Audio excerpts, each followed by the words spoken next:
વિદ્યાર્થી મિત્રો, શ્રી એસએન વિદ્યાલય દ્વારા સંચાલિત ઈ લર્નિંગ કાર્યક્રમમાં હું ફરી પાછું આપનું હાર્દિક સ્વાગત કરું છું। આપણે ગયા લેક્ચરમાં આપણે લેખન કાર્ય વિશે અભ્યાસ કર્યો હતો, જેમાં આપણે વિચાર વિસ્તાર વિશે અભ્યાસ કર્યો હતો।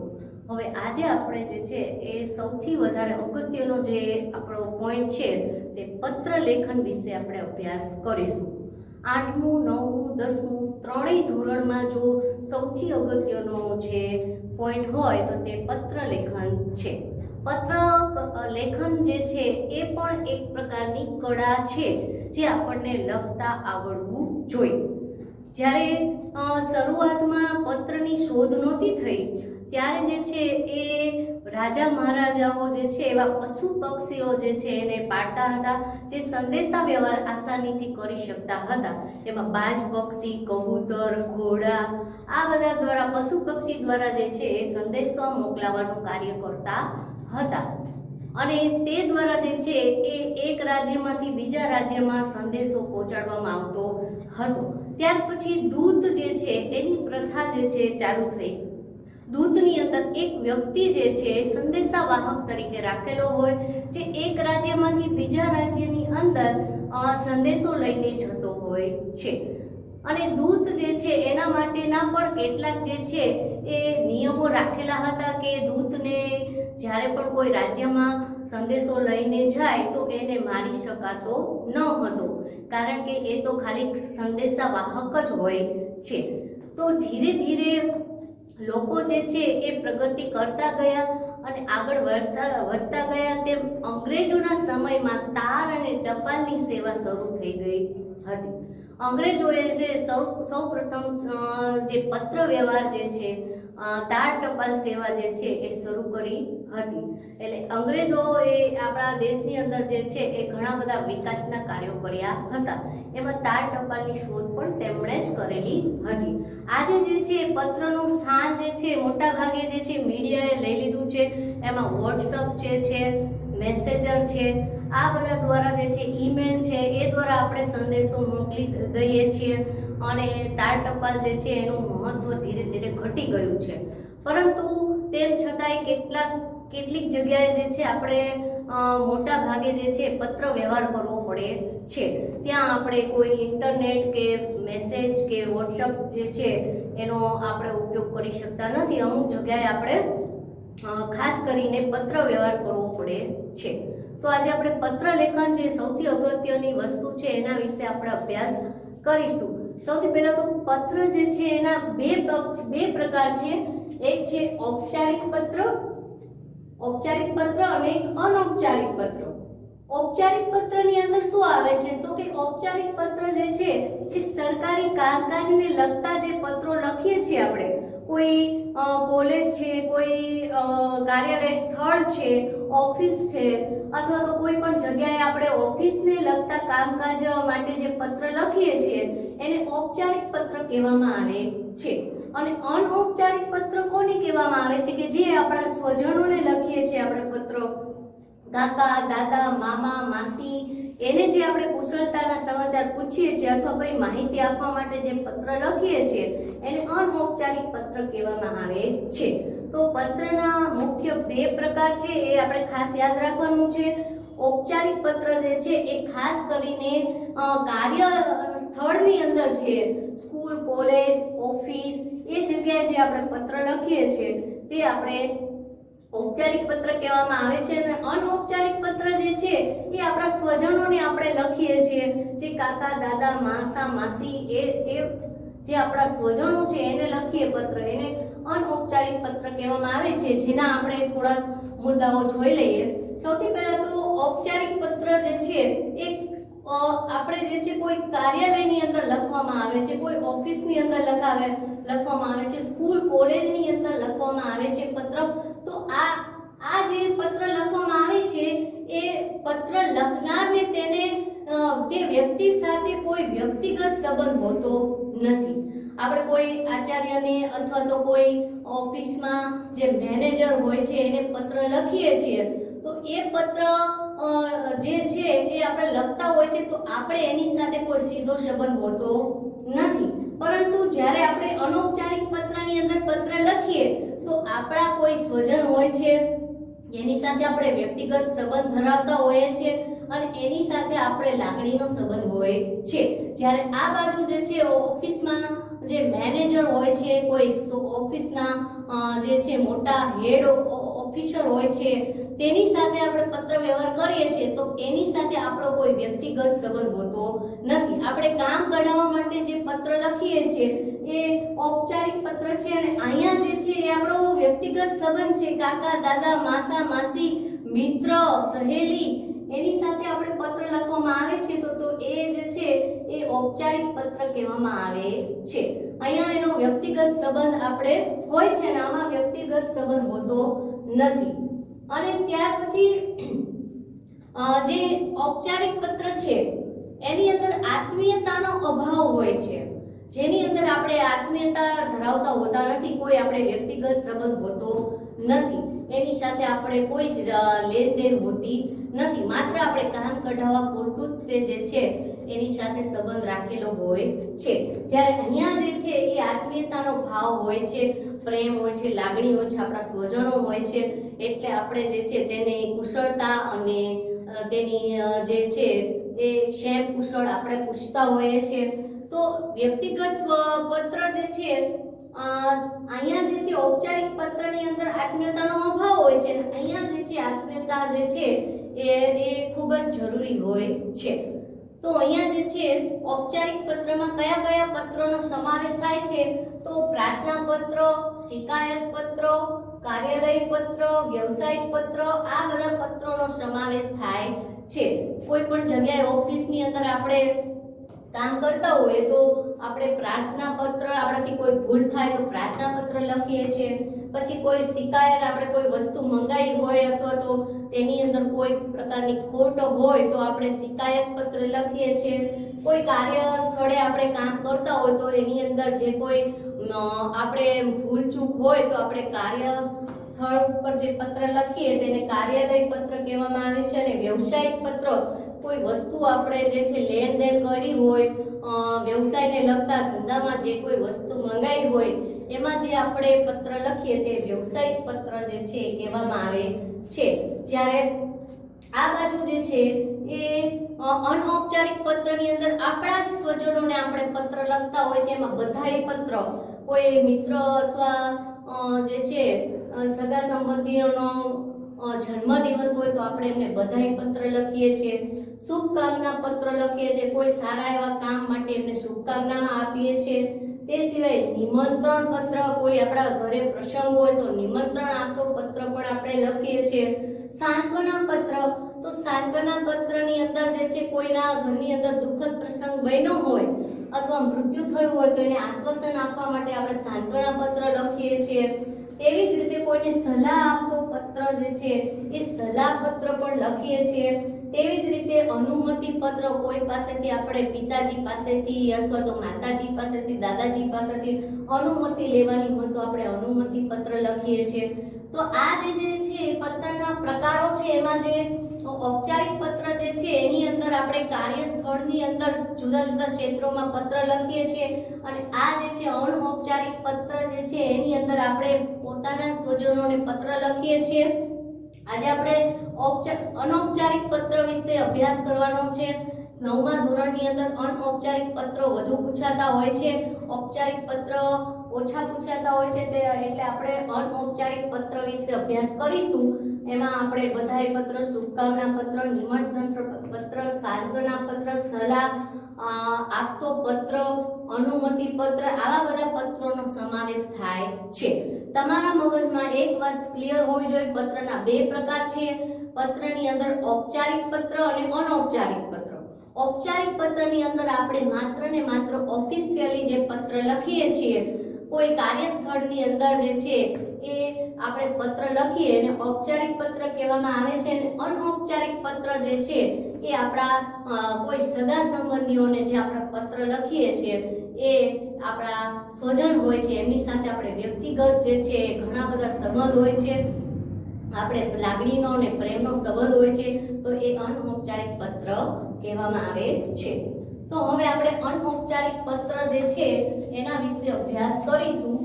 અનૌપચારિક પત્રમાં આપણે કઈ કઈ બાબતનું ધ્યાન રાખવાનું છે, કેવી રીતે લખવાનું છે તેના વિશે અભ્યાસ કરીશું।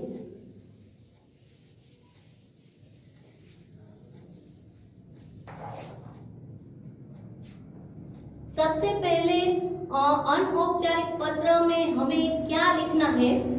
सबसे पहले पता और दिनांक।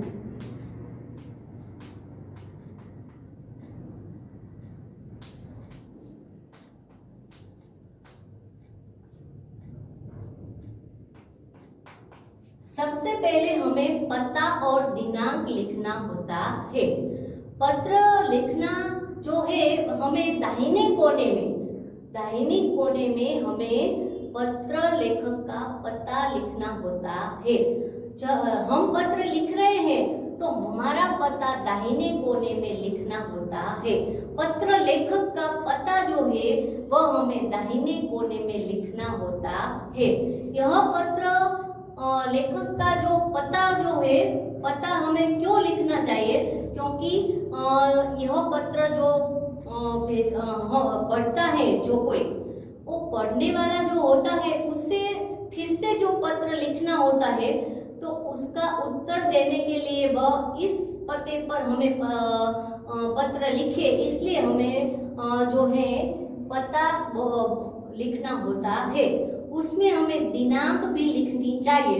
यह पत्र कब लिखा गया था पता लिखना चाहिए और साथ साथ दिनांक भी लिखनी चाहिए। उसके बाद आता है संबोधन।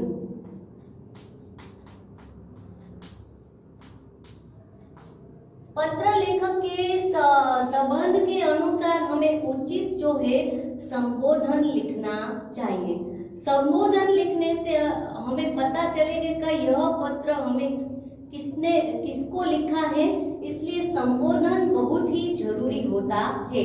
छोटे या बड़ों के अनुसार हमें उचित संबोधन लिखना चाहिए, जैसे पूज्य,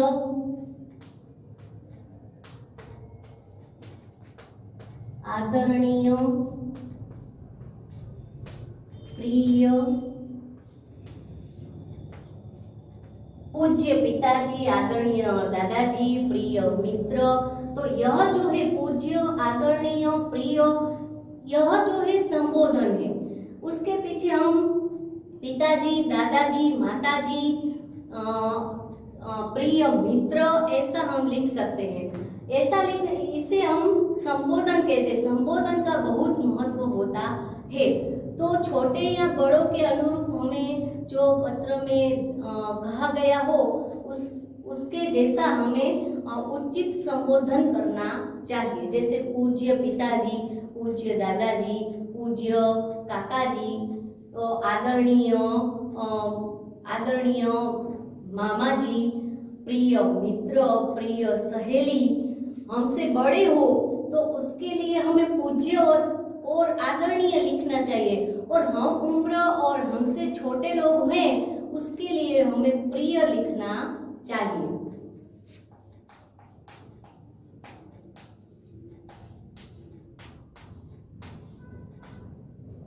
संबोधन की दूसरी पंक्ति में संबोधन लिखा हो उसकी दूसरी पंक्ति में हमें उचित पत्र लेखन के संबंध के अनुसार हमें उचित अभिवादन लिखना चाहिए, जैसे कि सादर, प्रणाम, चरण स्पर्श,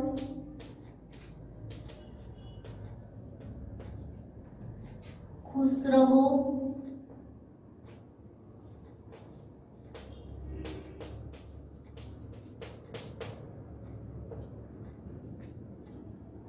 सप्रेम नमस्कार,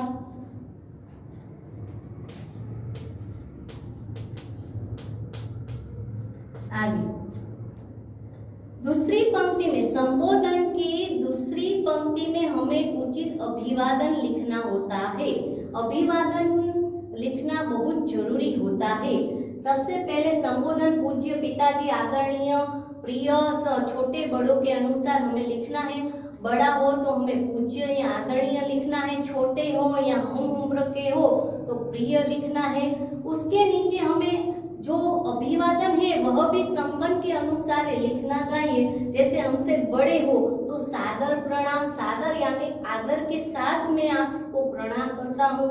चरण स्पर्श, मैं दूर से आपके चरणों को स्पर्श करता हूँ, तो यह चरण स्पर्श जो है वह भी हमें बड़ों के लिए लिखना चाहिए। सादर प्रणाम, चरण स्पर्श। हमसे छोटे हो या हम उम्र के हो तो खुश रहो, सप्रेम नमस्कार यानी कि प्रेम के साथ तुम्हें नमस्कार करता हूँ, ऐसा लिखना चाहिए। छोटे हो तो खुश रहो, सप्रेम नमस्कार, ऐसा हम लिखते हैं। तो संबोधन के बाद अभिवादन आता है। अभिवादन लिखते समय हमें अंत में जो है पूर्ण विराम अचूक लगाना चाहिए।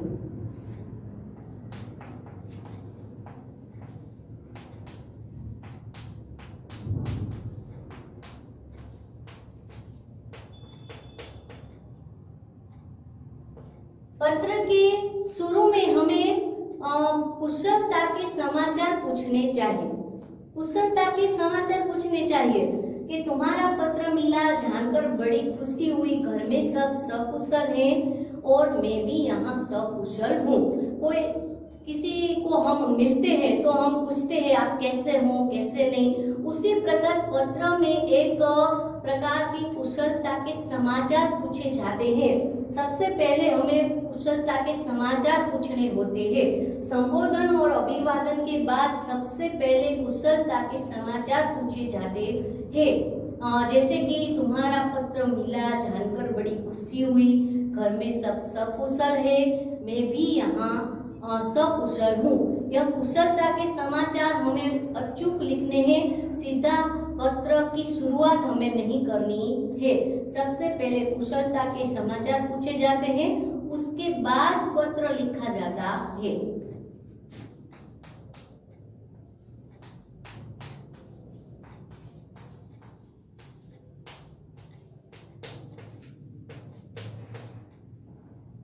कुशलता के समाचार पूछे जाने के बाद, कुशलता के समाचार पूछे जाने के बाद पत्र लिखने का कारण बताया जाता है। दूसरे परिच्छेद में हमें पत्र लिखने का कारण बताना होता है। सबसे पहले हमने कुशलता के समाचार पूछ लिए कि तुम्हारा पत्र मिला, जानकर बड़ी खुशी हुई, घर में सब सकुशल है, मैं भी यहाँ सकुशल हूँ।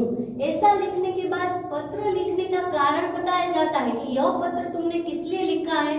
तो तुमने पत्र जो है वो पुस्तक का महत्व बताने के लिए लिखा है, या फिर व्यायाम का महत्व बताने के लिए लिखा है, या फिर किसी अन्य बात को बताने के लिए लिखा है। तो हमें कुशलता के समाचार के बाद हमें पत्र लिखने का कारण बताना होता है। उसके बाद विषय संबंधी चर्चा की जाती है।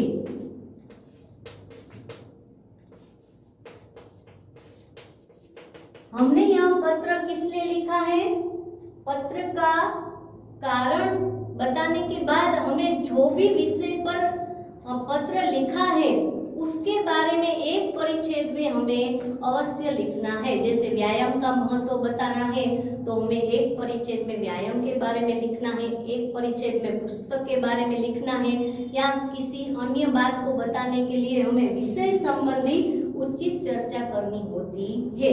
एक परिच्छेद में हम उसके विषय के बारे में बताते हैं। पत्र के अंत में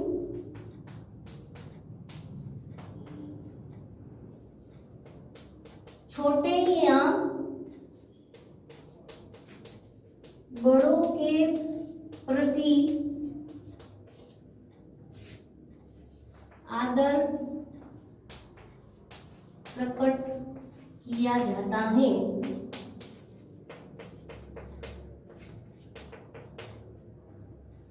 पत्र के अंत में हमें जिसको पत्र लिखा है उस परिवार के सदस्यों के प्रति हमें आदर भाव प्रकट करना होता है। जैसे कि तुम्हारे दादा दादी को मेरा प्रणाम कहना, माता पिता को मेरा प्रणाम कहना, छोटे भाई बहन को मेरा प्यार। ऐसा हम छोटे या बड़ों के प्रति हमें आदर प्रकट करना होता है कि तुम्हारे माता पिता को मेरा प्रणाम कहना, दादा दादी को मेरा प्रणाम कहना और छोटे भाई बहन को मेरा प्यार।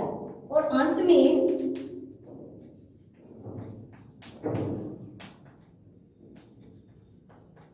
आपका आज्ञाकारी,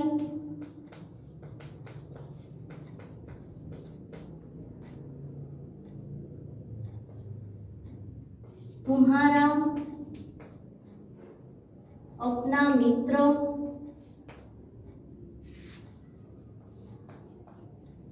और अंत में हस्ताक्षर किए जाते हैं। छोटे या बड़ों के अनुसार जिससे हम पत्र लिखते हैं, आपका मित्र, आपका आज्ञाकारी, आपका अपना, ऐसा लिखने के बाद हमें उचित जो है वह हस्ताक्षर जो है पत्र लेखक के हस्ताक्षर करने होते हैं। पत्र में इन बातों को अच्छी तरह से ध्यान में रखना है। सबसे पहले संबोधन, सबसे पहले पता हमें अवश्य लिखना है। यह पत्र लेखक का पता होना चाहिए, यानी कि हम पत्र लिखते हैं तो हमारा पता जो है वह दाहिने कोने में लिखना चाहिए और उसके नीचे दिनांक अवश्य लिखनी चाहिए। उसके बाद संबोधन, छोटे या बड़ों के अनुरूप संबोधन लिखा जाता है, दाहिने कोने में संबोधन लिखा जाता है, उसके नीचे दूसरी पंक्ति में अभिवादन लिखा जाता है और पत्र की शुरुआत में हमें सबसे पहले कुशलता के समाचार पूछे जाते हैं। फिर पत्र लिखने का कारण पूछा जाता है, पत्र लिखने का कारण बताया जाता है, फिर विषय संबंधी उचित चर्चा की जाती है और पत्र के अंत में छोटे या बड़ों के अनुरूप हमें जो है वो आदर प्रकट करना चाहिए और अंत में पत्र लेखक के हस्ताक्षर करने चाहिए। तो यहाँ पर हमें एक पत्र के द्वारा जो है हम समझने का प्रयास करेंगे कि पत्र किस तरह से लिखा जाता है। कई बार पत्र में पता दिया ही गया होता है तो उसी पते को हमें लिखना है, दूसरा पता नहीं लिखना है। पत्र की सूचना में कई बार पत्र लेखक का पता जो है वो पहले से ही दिया गया होता है तो हमें उसी पते को लिखना है। हम अपने घर का पता नहीं लिख सकते क्योंकि हमें पहले से ही पता दिया गया होता है। तो यहाँ पर आप सूचना देखिए, 25 सुख शांति अपार्टमेंट, रिलीफ रोड, अहमदाबाद से दर्शन देसाई भावनगर निवासी अपने मित्र जयेश को पुस्तक का महत्व बताते हुए पत्र लिखता है। तो यहाँ पर सूचना में आप ध्यान से देखिए कि 25 सुख शांति अपार्टमेंट, रिलीफ रोड, अहमदाबाद से, यहाँ जो से जो है उसके आगे का जो भी एड्रेस है, पते में हमें से जो लिखा होता है उसके आगे का जो भी एड्रेस है वह पत्र लेखक का पता होता है और हमें लिखते समय यह ध्यान में रखना है कि यह पता किसका है, पत्र लिखने वाले का पता है। तो दर्शन देसाई ने अपने मित्र जयेश को पत्र लिखा है और दर्शन देसाई कहाँ पर रहता है तो 25 सुख शांति अपार्टमेंट, रिलीफ रोड, अहमदाबाद में रहता है। तो सबसे पहले नाम लिखा जाता है दर्शन देसाई और उसका पता ऊपर दिया ही गया है, इसलिए सबसे पहले 25 सुख शांति अपार्टमेंट, उसके अपार्टमेंट का नाम है सुख शांति। यदि हम अंक लिखते हैं तो अंक के बाद हमें तुरंत ही अल्प विराम करना होता है। 25 सुख शांति अपार्टमेंट, तो यहाँ भी हमने अल्प विराम किया है, यानी कि यह पता अभी अधूरा है। और यह सुख शांति अपार्टमेंट कहाँ पर आया हुआ है तो वह रिलीफ रोड पर आया हुआ है और रिलीफ रोड कहाँ पर आया हुआ है तो अहमदाबाद में आया हुआ है।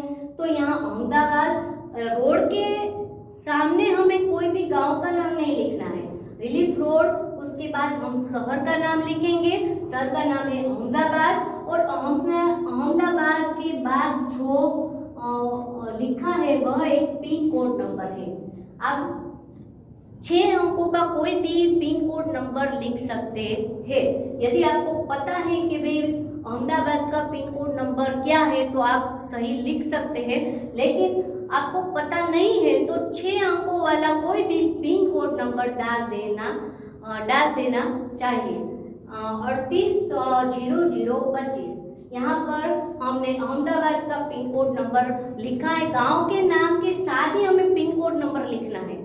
जहां हमें शहर का नाम दिखाई दे, शहर के नाम के पास में हमें पिन कोड नंबर लिखना है। अंत में दिनांक लिखनी है। दिनांक लिखना बहुत जरूरी है।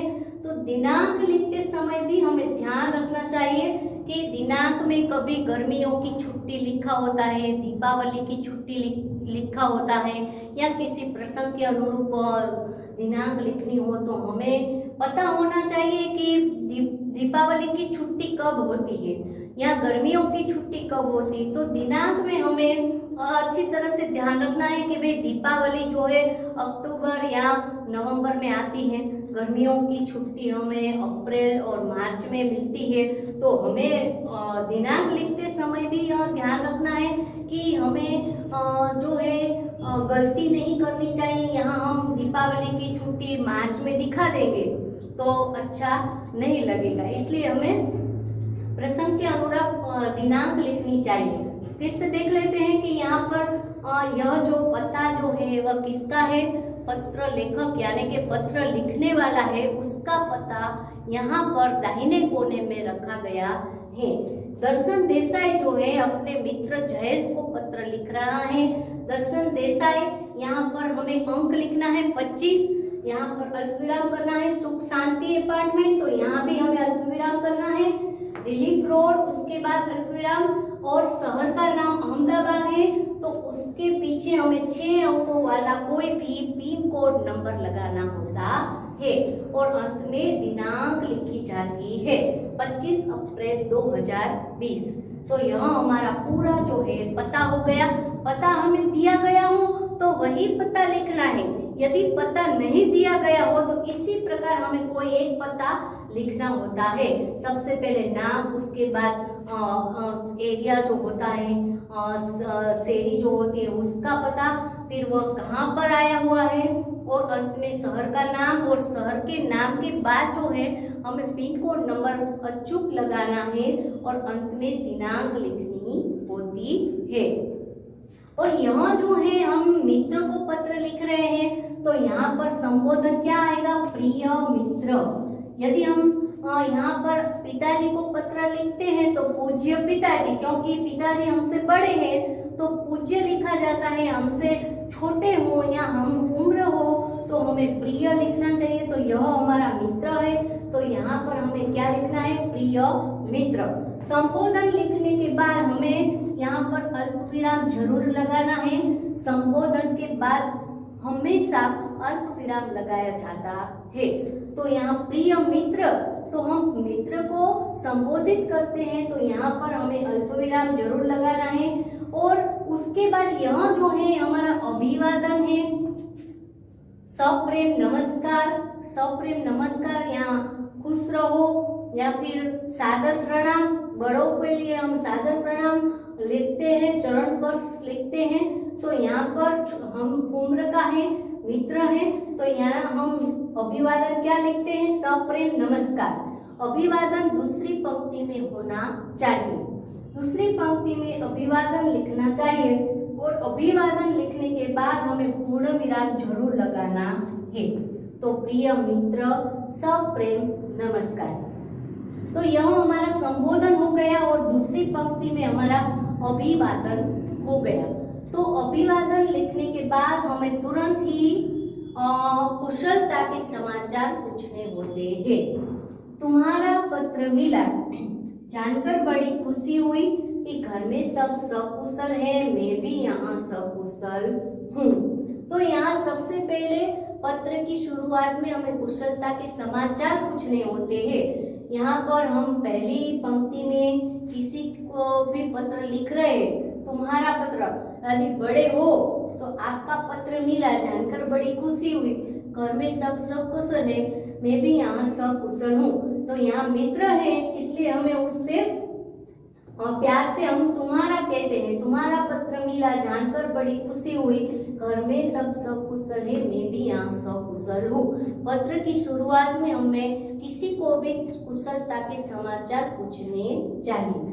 फिर हमें पत्र लिखने का कारण बताना है कि यह पत्र हमने किस लिए लिखा है। यूं ही तो पत्र नहीं लिखा होगा, कुछ कारण होगा पत्र लिखने का। तो पहले परिच्छेद में हमें दूसरे परिच्छेद में हमें पत्र लिखने का कारण बताना है कि मित्र, तुमने पत्र में लिखा था कि छुट्टी के दिनों में तुम अधिक टीवी देखते हो। यह बात उचित नहीं है, इसलिए मैं आज तुम्हें इस पत्र के द्वारा पुस्तक का महत्व बताना चाहता हूँ। मित्र जयेश जो है वह छुट्टी के दिन में क्या कर रहा था, ज्यादा से ज्यादा टीवी देख रहा था। तो उसके मित्र को यह बात अच्छी नहीं लगी, इसलिए इस पत्र के द्वारा जो है वह पुस्तक का महत्व बताने वाला है। तो दूसरे परिच्छेद में हमें पत्र लिखने का कारण बताना है कि यह पत्र हमने किस लिए लिखा। मित्र, तुमने पत्र में लिखा था कि छुट्टी के दिनों में तुम अधिक टीवी देखते हो। यह बात उचित नहीं है, इसलिए मैं आज तुम्हें इस पत्र के द्वारा पुस्तक का महत्व बताना चाहता हूँ। अब हम जो परिच्छेद करेंगे उसमें जो है विषय संबंधी चर्चा करनी है। पुस्तक के बारे में हमें बताना है कि पुस्तक हमें क्यों उपयोगी होती है, मित्रों को समझाना है कि पुस्तक का क्या महत्व है। तो जब हम पत्र लिखने का कारण बता देते हैं, उसके बाद विषय संबंधी उचित चर्चा करनी होती है। तो यहाँ पर हम क्या लिखेंगे, पुस्तक का महत्व जो है वह हम मित्र को बताएंगे। पुस्तक हमारी सच्ची मित्र है।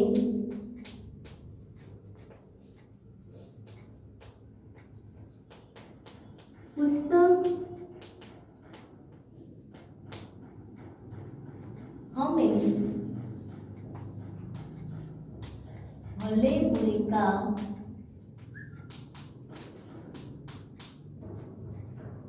फर्क बताती है।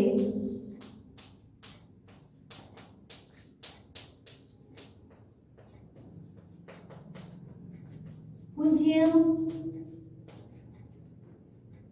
गांधी जी ने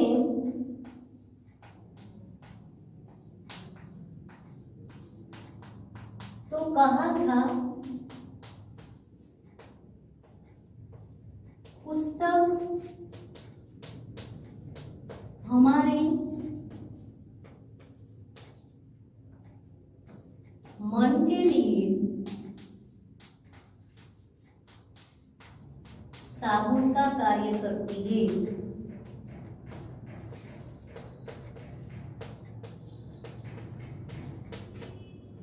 पुस्तक हमारे मन के लिए साबुन का कार्य करती है। राज्य सरकार ने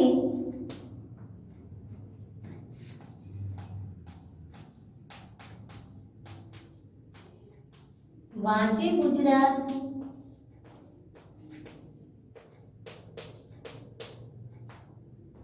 अभियान चलाया था।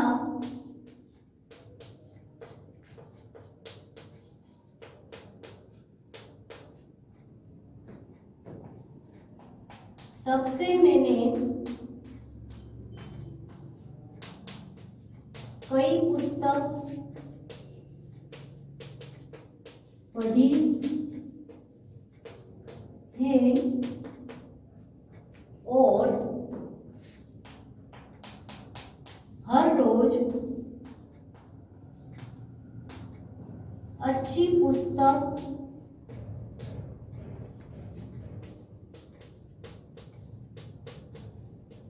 का एक पन्ना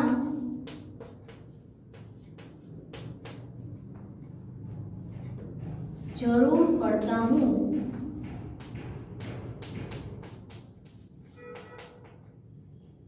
किसी मित्र के जन्मदिन के अवसर पर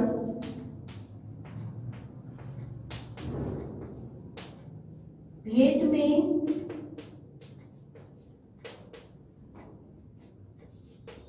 बुके नहीं लेकिन बुक देनी चाहिए।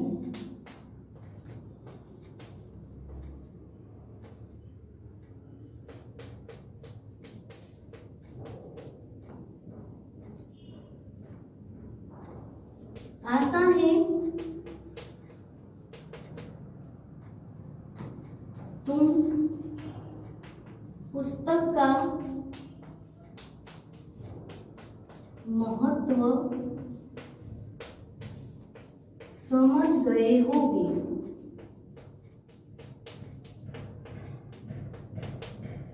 और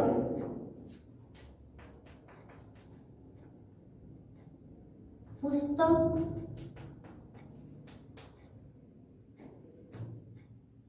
ज्यादा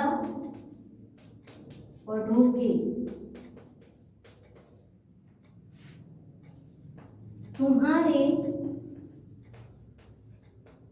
माता पिता को मेरा प्रणाम कहना और छोटे भाई को मेरा प्यार।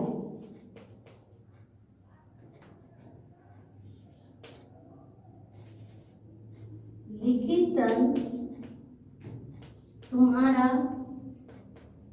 मित्र दर्शन देसाई। तो यहाँ पर हमने एक परिच्छेद में हमें पुस्तक का महत्व समझाना होता है।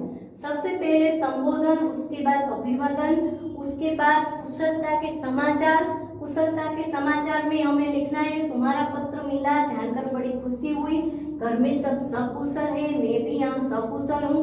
उसके बाद हमें पत्र लिखने का कारण बताना होता है कि यह पत्र हमने क्यों लिखा है। तो मित्र तुमने, मित्र यहाँ हम पिताजी जो भी हम संबोधन करते हैं उसके बाद हमें अल्प विराम जरूर लगाना है। तो यहाँ मित्र के बाद हमें अल्प विराम लगाया है। मित्र तुमने पत्र में लिखा है कि छुट्टी के दिनों में तुम अधिक से अधिक टीवी देखते हो, यह बात उचित नहीं है। आज मैं तुम्हें इस पत्र के द्वारा पुस्तक का महत्व बताने वाला हूँ। तो एक परिच्छेद में हमने पुस्तक का महत्व बताया है।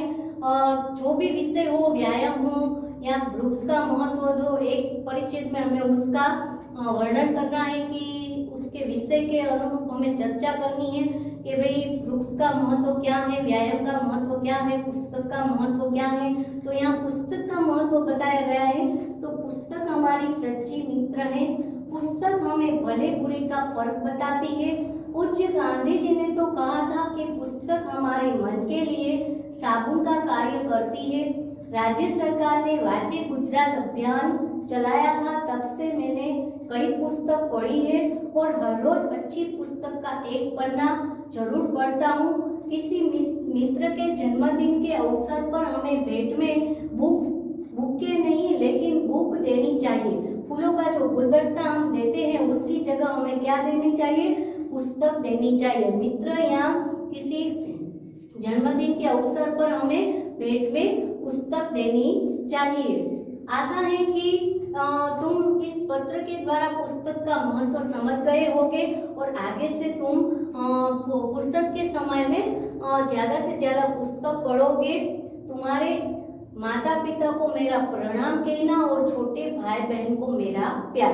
तो अंत में हमें परिवार के सदस्यों के प्रति आदर प्रकट करना होता है, जैसे कि तुम्हारे माता पिता को मेरा प्रणाम कहना और छोटे भाई बहन को मेरा प्यार, यह हमें अवश्य लिखना है। छोटे या बड़ों के अनुरूप हमें उसके परिवार के सदस्यों के प्रति आदर प्रकट करना है। और अंत में हमें लिखितन यानी कि जो पत्र लिखता है वह लिखितन तुम्हारा मित्र दर्शन देसाई। यहाँ पर जो हमने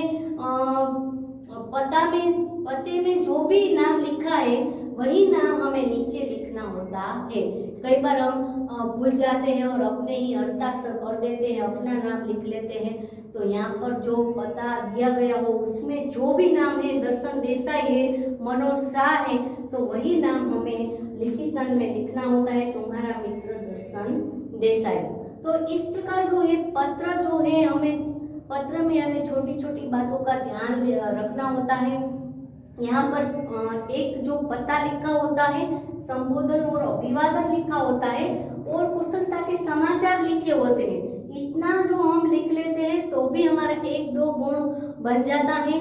और उसके बाद यदि हम उचित शब्दों में जो पत्र व्यवहार करते हैं तो हमें उसके 4 या 5 गुण मिल जाते हैं। तो पत्र लिखते समय हमें बहुत ध्यान रखना चाहिए। संबोधन का भी अपना अलग महत्व है, अभिवादन का अपना अलग महत्व होता है। तो यहाँ पर पत्र का फॉर्म हमने देखा कि सबसे पहले पता लिखा जाता है, उसके बाद संबोधन, अभिवादन, उसके बाद कुशलता के समाचार, पत्र लिखने का कारण, विषय संबंधी उचित चर्चा और अंत में परिवार के सदस्यों के प्रति आदर प्रकट किया जाता है और अंत में लिखितन लिखा जाता है। यह एक अनौपचारिक पत्र का जो है उदाहरण था और आपको अच्छी तरह से समझ में आ गया होगा। अगले लेक्चर में मैं आपसे फिर से मिलूंगी। तब तक के लिए मैं आज्ञा चाहती हूँ। जय हिंद, जय भारत।